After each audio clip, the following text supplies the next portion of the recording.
Question 39. Existe-t-il un moyen de compter des cellules occupées d'une zone? Alors, pourquoi ce besoin? Bah, par exemple, ici, prenons ce petit tableau de congés. Eh bien, le nombre d'absences, pour savoir combien de personnes sont absentes, même si au début on ne connaît pas trop les fonctions Excel, on se dit, bah, en fait, il suffirait de compter les cellules où il y a écrit quelque chose finalement. Parce que c'est ça qui vous donnerait le nombre d'absences du mois, du jour. Alors, eh bien, comment faire? Bah, effectivement, dans nombre d'absences, il y a bien une fonction. Et si on regarde, c'est une fonction qui s'appelle nbval. Nbval, d'une plage de cellules, comme c'est le cas ici, compte les cellules occupées. Alors, c'est assez génial, il faut avouer.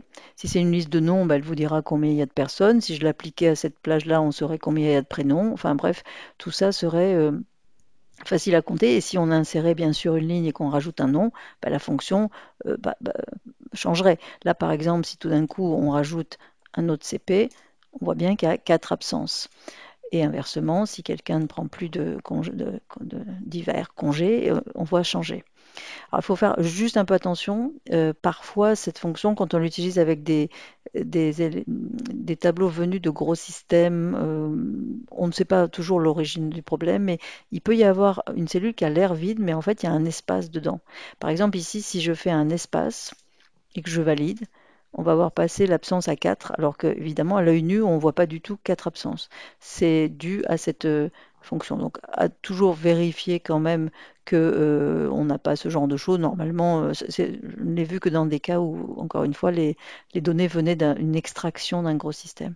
Et alors, le nombre de présences, comment faire pour trouver le nombre de présences? Ben, finalement, le nombre de présences, ça serait les cellules vides de la plage.